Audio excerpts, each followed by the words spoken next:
Lo estábamos anunciando y aquí está a mi lado Daniel Lacalle, economista jefe de Tresis. Daniel, muy buenas tardes. Hola, buenas tardes. ¿Qué tal? ¿Cómo estáis? Bueno, lo primero, un gusto estar aquí en vuestra casa de Madrid, que siempre estábamos hablando por videollamada, así que bueno, hoy nos hemos venido hasta aquí y quería empezar por la última hora, si te parece. Estamos muy pendientes, parece que la inflación es la palabra del año, incluso se habla de ello en la calle, que ya no es algo solo de sector o de nicho. Ese IPC de Estados Unidos que hemos conocido hace un ratito, a las 2:30 de la tarde, se confirma ese 5,3% interanual y ahora lo que nos preguntamos es hasta qué punto es o no transitorio, como nos argumentan los banqueros centrales, si estamos hablando de un problema que se está convirtiendo en estructural, si es un problema cuanto menos persistente. ¿Cómo lo ves? Bueno, la inflación, primero tenemos que entender que a quien le afecta, que es a los consumidores, la idea de que sea transitoria no les importa mucho, porque están viendo cómo suben los precios de los bienes y servicios que consumen y a la vez están viendo cómo sus salarios reales empeoran. Entonces, el argumentario de la inflación transitoria es una ridiculez. ¿Por qué? Porque la inflación obviamente se calcula en ratios de cambio anual. Entonces, si este año sube la inflación un 5% y el año que viene cae un 0,1%, sigue siendo un 4,9% de subida para el ciudadano. Y el problema es ese, el problema es que están subiendo los precios de los bienes y servicios no replicables más de lo que ninguno de ellos estimaba, que además de estar subiendo, están subiendo de manera estructural. Llevamos ya 3 meses, datos de inflación en los que ya no puedes hablar del efecto base, de la ruptura de las cadenas de suministro y todas estas cosas que se inventan para no decirnos lo que es una evidencia para todos los consumidores, que es que están subiendo demasiado los precios y que la política monetaria está llevando a cabo una erosión de los salarios reales y de los ahorros de los ciudadanos muy importante. Mencionabas, ¿no?, esos 3 meses en los que ya no podemos hablar tanto de transitoriedad. Me parece que van 4 meses ya seguidos con un IPC en Estados Unidos por encima del 5%, aunque ha caído 1/10 respecto al mes anterior. Hay quien decía, hoy quizás hemos visto el pico, ¿no?, en ese dato de inflación de Estados Unidos. ¿Qué perspectiva podemos tener de que realmente, o cuándo podríamos ver esa reducción significativa, ¿no? Como tú decías, si no sigue siendo un 4,9. Lo primero que tenemos que entender es que los mismos que dicen que hemos visto el pico son los mismos que decían que no iba a subir. Entonces, lo primero es que cuando no hay credibilidad en las estimaciones, no hay credibilidad en el diagnóstico. Y que lo que es muy peligroso es anunciar que ya se ha acabado la presión inflacionista cuando tienes el gas natural subiendo un 180% en lo que va de año y viene el invierno, cuando tienes el petróleo subiendo un 40 y tantos % y llega el invierno. Es que nos olvidamos de que estamos precisamente en la época en la que deberíamos tener una presión desinflacionista, ¿de acuerdo? Y que los alimentos frescos, todo aquello que consumimos diariamente sube muy por encima de ese 5%. No es que estemos hablando de que la inflación sea del 5%, no, es que estamos hablando de subidas del 15, del 20% en muchas partes. Y hay que recordarle a la gente que la inflación es siempre y en todo lugar un efecto monetario, es más cantidad de dinero yendo a activos escasos. Entonces, si se mantienen las políticas monetarias, vamos a ver ese problema convertirse en estructural y a mí en cualquier caso no me importa que me digan que el mes que viene va a ser ligeramente inferior, me da exactamente igual, porque lo que sí estamos viendo es un impacto muy fuerte en el consumo y un impacto muy fuerte en la inversión por parte de aquellos que sí sufren en sus márgenes y en sus decisiones de consumo la subida de los precios. Estamos viendo ya a los bancos centrales. Teníamos la semana pasada a Christine Lagarde, tenemos dentro de pocos días también a Jerome Powell, advertir o pues darnos un poco la pista de vamos a empezar a reducir compras, etcétera. En cualquier caso, ¿qué dices, no, frente a ese argumento de hay que hacerlo de forma muy gradual, muy paulatina, no asustemos al mercado, que no haya miedo? ¿Qué dices o cómo respondes tú a ese tipo de argumentos sobre cómo deberían hacerlo los bancos centrales en pro, bueno, pues de mantener mantener una cierta calma. Bueno, pero ¿por qué tienen que mantener una cierta calma? No estamos en una recuperación muy sólida y los beneficios empresariales son buenísimos y todo va fenomenal. Entonces, ¿por qué tienen que mantener qué calma? Si, ¿entiendes? Es que a veces los argumentarios están orientados a defender algo que es lo contrario a lo que dicen que ocurre, ¿no? Dicen que estamos en una recuperación muy sólida, en V, que todo va a volver a la normalidad para finales de este año y que a partir de ahí vamos a crecer mucho más de lo que es la tendencia histórica. Y entonces a la vez nos dicen que tienen que ir poco a poco, no se vaya a asustar el mercado, porque se va a asustar el mercado si todo va fenomenal. Porque hay una enorme burbuja, porque las valoraciones están absolutamente disparadas y porque hay una enorme cantidad de riesgo en los mercados financieros liderado por los bonos soberanos. Entonces resulta que cuando hablan de normalizar, no normalizan, porque lo que ha hecho el Banco Central Europeo simplemente es adaptarse a las emisiones netas de deuda de los estados. No va a dejar de ser el 100% de las emisiones netas de deuda, va a comprar más del 100% de las emisiones netas. Por lo tanto, si los bancos centrales realmente creen que hay una recuperación tan sólida como la que dicen que hay, normalizar debería ser no solamente una obligación, sino que además no debería tener ningún impacto. Lo que nos están demostrando con esos mensajes es que saben que hay un aumento del riesgo muy fuerte, que hay un exceso de deuda muy grande y que sobre todo no existe ningún estado, particularmente en la eurozona, que pudiese soportar la normalización. Porque piénsalo, el bono a 10 años de España está al 0,3%. ¿A qué nivel empezarían a pensar los inversores en comprar bonos a 10 años del gobierno español, del Tesoro español, si no los comprase el Banco Central Europeo? Al 0,6, al 0,9, estamos hablando del doble, del triple, al 1,2, cuádruple, es decir, estamos hablando de que simplemente para que el bono a 10 años reflejase la realidad de la inflación, tendrías que ver subidas de las primas de riesgo del 300, 400, 450%. Y eso no lo puede soportar ningún Estado con los déficits acumulados, con la deuda que hay, etc.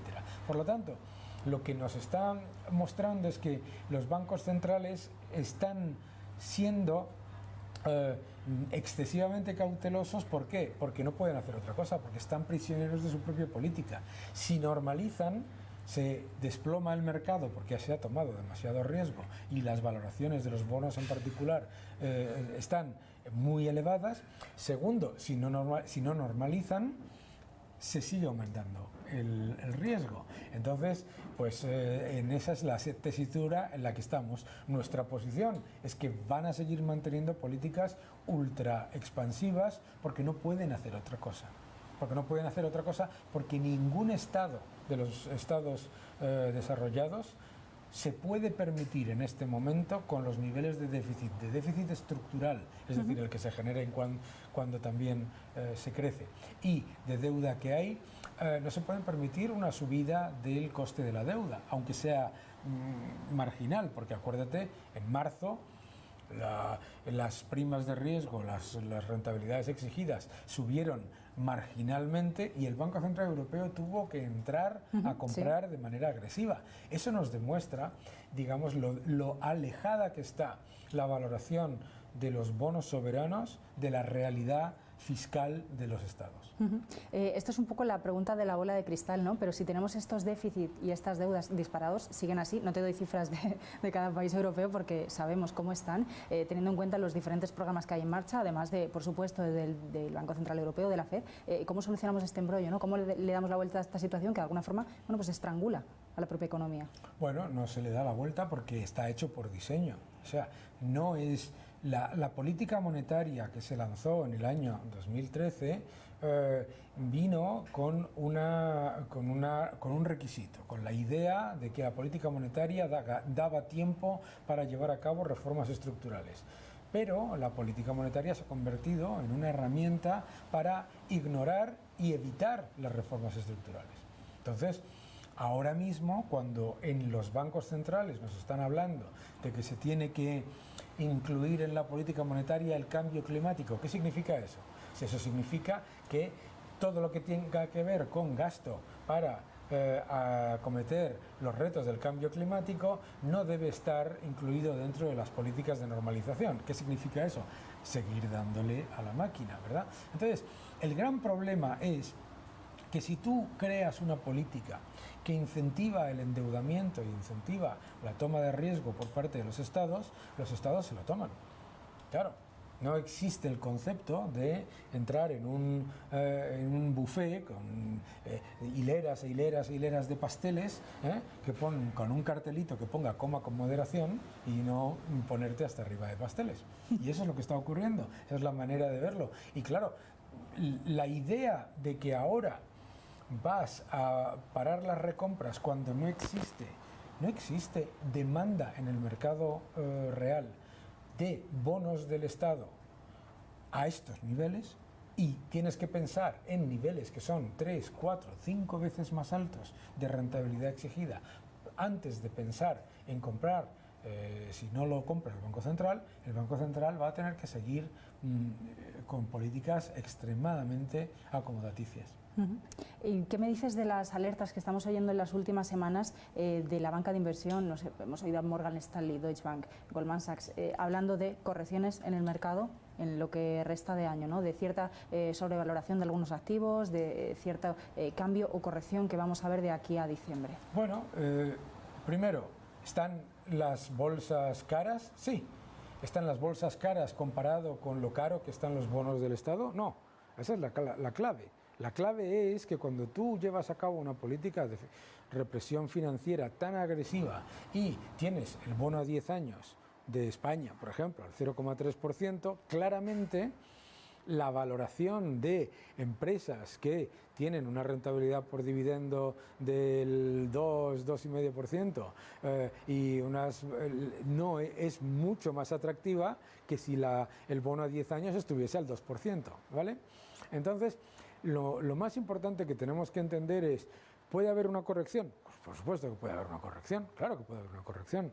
Lo que nosotros siempre decimos es que el inversor tiene que tener una cartera en la que haya, como en un equipo de fútbol, delanteros, centrocampistas, porteros y defensas. Y lo que la mayoría de los inversores no tienen son porteros y defensas. O sea, es decir, están muy expuestos a ciclo, muy expuestos a renta variable. La renta variable y la renta fija están muy correlacionadas y no hay portero y no hay defensa en ese equipo. Y faltan, pues, y por eso decimos que hay que tener exposición al dólar, por eso decimos que hay que tener exposición al oro, por eso decimos que hay que tener exposición a deuda de empresas de investment grade. ¿Por qué? Porque todo eso te genera un colchón que cuando el mercado se da la vuelta, te permite ver de lo que se ha dado la vuelta dónde hay oportunidades. Lo que no funciona como inversores, ya está más que demostrado, es, digamos, identificar picos y valles. Porque cuando identificas el pico, a lo mejor es el rey, identificas el pico y te vas, es muy difícil que luego vuelvas a entrar.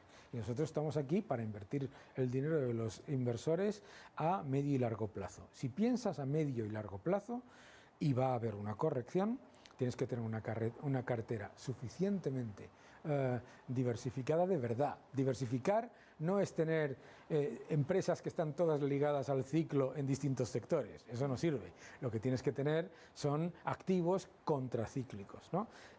Y además aprovechar entonces esos periodos de corrección que se pueden dar perfectamente para buscar oportunidades. Eso es lo que nosotros consideramos, porque lo que sí vemos es que si miras la historia de los activos de riesgo en periodos como este, una corrección normalmente sirve como oportunidad para reorientar las carteras.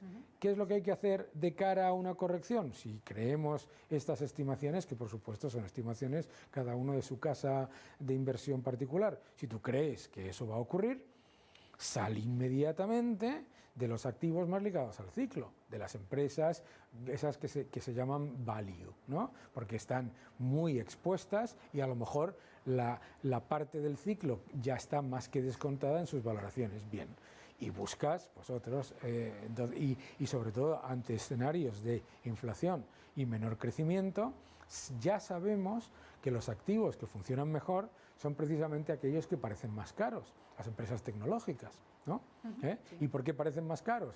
Parecen más caros porque tienen múltiplos más altos, pero crecen mucho más, tienen mayor capacidad de mantener sus márgenes y, sobre todo, ante un escenario de inflación como el que estamos viendo, no se encuentran con el riesgo regulatorio detrás. Lo estamos viviendo en España, lo estamos viviendo en Alemania, lo estamos viviendo en Francia o en Italia, donde, claro, sí puedes tener una empresa que parece ópticamente barata y muy segura, pero como el gobierno le ponga el ojo de malvada empresa que sube los precios, entonces pierdes dinero como inversor.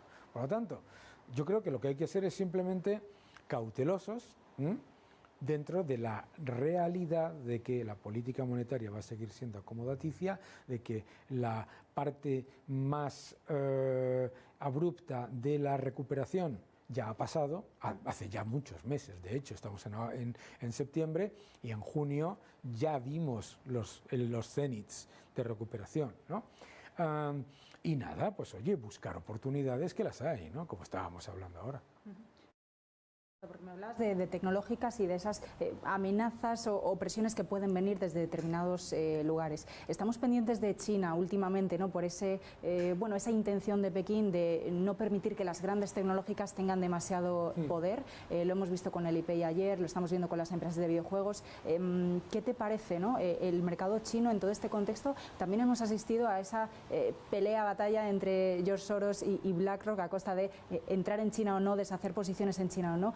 Siempre estamos mirando a China como ese mercado del futuro, por así decirlo, aunque sigamos pues con la mirada en Estados Unidos. ¿Qué te parece todo este debate en torno al sector y en torno a China? Yo creo que cuando la gente invierte en China y en su decisión de inversión ignora el elefante en la habitación, que es que hay un gobierno comunista que tiene como objetivo el control y no el crecimiento empresarial, no puedes hablar de empresas baratas, porque el descuento lo genera el propio gobierno. Esto yo creo que la gente lo ha entendido con Brasil y lo ha entendido con Rusia, pero parecen no querer entenderlo con China.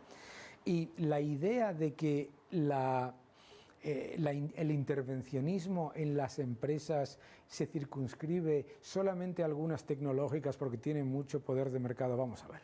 Si tienen mucho poder de mercado y te preocupa o lo que sea, todo eso, hay una serie de elementos de regulación independiente que los puedes llevar a cabo. Lo que no tiene absolutamente ninguna lógica es que tú vayas como gobierno exigiendo a las empresas que utilicen un porcentaje de su balance para gasto político. Lo llaman social o como quieran, gasto político, fundamentalmente. Entonces, hay que ser consciente de tres cosas en China. Uno, la economía china lleva cerrándose prácticamente 7 años. Esto es importante, porque las expectativas de altísimo crecimiento y de apertura y de todo, eso está detrás de nosotros. Dos, en la valoración tienes que incluir el hecho de que el gobierno, en cualquier momento, por una decisión política, puede hacer lo que estamos acostumbrados en algunos países del sur de Europa, que es darle un hachazo a las empresas.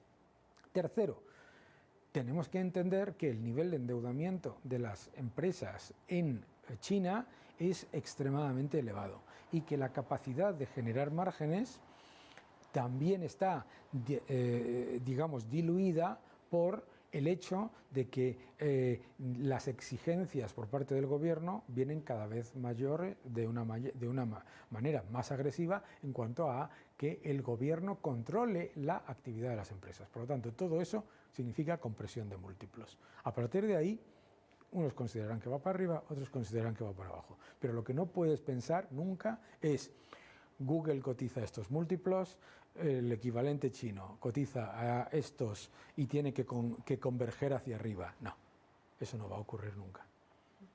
Daniel Lacalle, muchísimas gracias. Muchas gracias.